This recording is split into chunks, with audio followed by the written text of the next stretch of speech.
What's good, everybody? We're gonna do a quick hitter video. We have 5 WNBA games on the slate for Thursday, so I figured we'll talk about three of them, share some of the looks that we've already played, see if we can make another one on this last game. So let's get straight into it. First game we'll talk about is the Sparks and the Liberty. Opened up minus 12 and a half for the Liberty, down as low as 10, and total went up from 169 and a half to 171. As far as who's available, for the Sparks, still no Cameron Brink.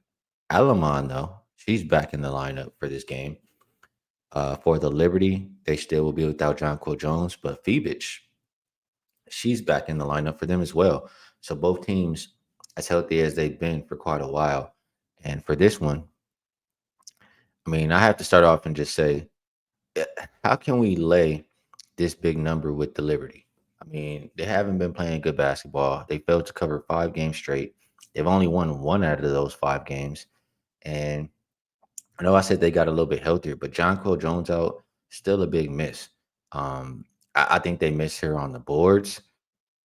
And that's a spot, or I mean, the boards are where the Sparks have a lot of success. I think they're number 4 in second chance points over the last 5 games and just been a better rebounding team in general. And if you can consistently get those extra possessions, it's a good way to stay into the game, especially versus a Liberty team that hasn't been playing well. So I think 12 points, which is what I got, was just a little bit too much. Even 10 and a half. I mean, Liberty have won one game out of their last 5. Until they get back into a rhythm, until they start to show us some consistency, I can't lay double digits with them like this. It's also their first game back home after what 3+ game road trip. We call that a flat spot in the NBA, flat spot in WNBA. Um, and I know they've had a few days to rest, but history database says that the rest, it's still like you would think that the rest offsets the fatigue, but history says it does not. So don't think the spot is good for the Liberty. Don't think they're playing well. Just too many points to be laying with the team in that situation. So that's what I'm looking at in this first game. Next, we have Aces and Fever. This one opened up minus 1.5 for the Aces. Looks like 4.5 now. Total open 163 and a half, and not much movement there. 163 we'll call a consensus.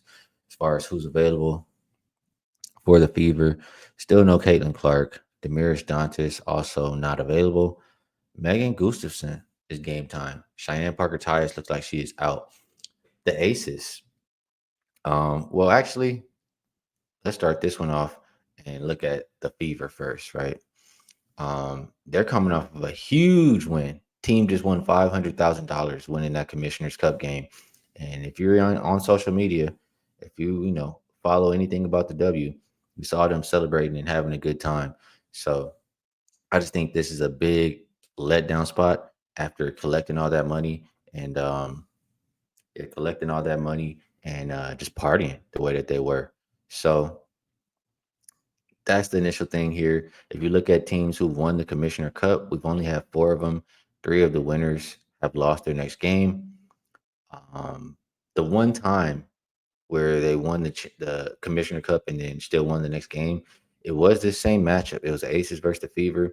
Much different Fever team. Fever were bottom feeders. They had lost 13 games straight. Uh, and in general, I don't think the Aces have lost to the Fever. I know they've won like 10 in a row. Um, so it's not surprising to see that in this game. Clark was questionable. She's ruled out now. So, I mean, you're going to get another situation where, yes, they played good in that one versus Minnesota, but we're going to expect them to continue that consistently.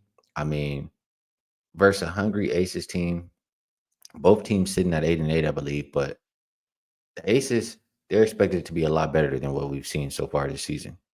Prior to their last game, their head coach was, tearing everybody up, calling everybody out publicly for their effort. Um, then you see Asia come in. When you see Asia come in wearing sweats and white tee, that means she means business. That means she's not messing around. And she led them to a win as a 6.5 point underdog. So I think they can build on that. I think they're really hungry to become above 500. They've also now improved their roster. You add Nalissa Smith, who's a huge, clear upgrade over Kia Stokes. I'm hard on Kia. I don't think she brings that much you know, in comparison to how she hurts the team with the lack of offense. So I think Melissa Smith is going to help bring some balance to this Aces front court, Aces team in general. And like I said, they want to get above 500. So I got in early. The line I got was minus 125 for the money line.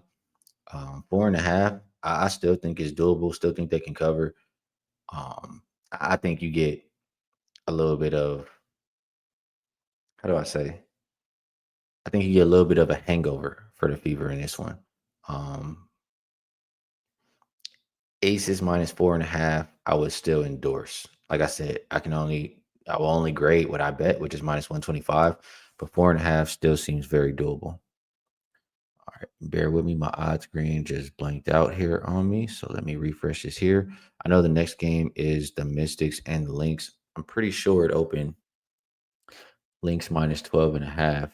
And it looks like now, or at least last I saw, was 11.5. We'll get it refreshed up here. Yeah, 11.5. There's an 11 out there too. A total open 159.5, and it's as low as 154.5. So plummeting there as far as who's available. For the Mystics, Shook Sutton, who, I think she's a big piece for them. Guard, scorer, shooter. She's questionable here tonight. And for Minnesota, looks like Samuelson is out, Carly Samuelson, and Griffin also out for them.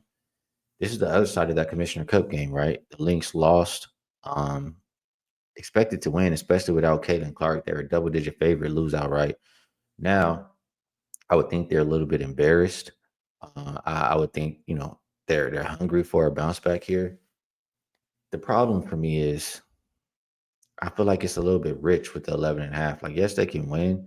And teams who lose Commissioner Cup, I'm pretty sure I won every single game, but doesn't mean they cover double-digit point spreads.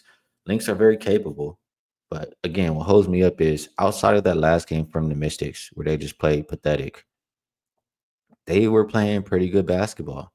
They were winning, they were covering, and I do think you'll get a good effort from them after how they started their last game. So that makes me hesitate a little bit. Um, I think you get effort from both. I do think the Lynx are the better team and should win overall, but it could.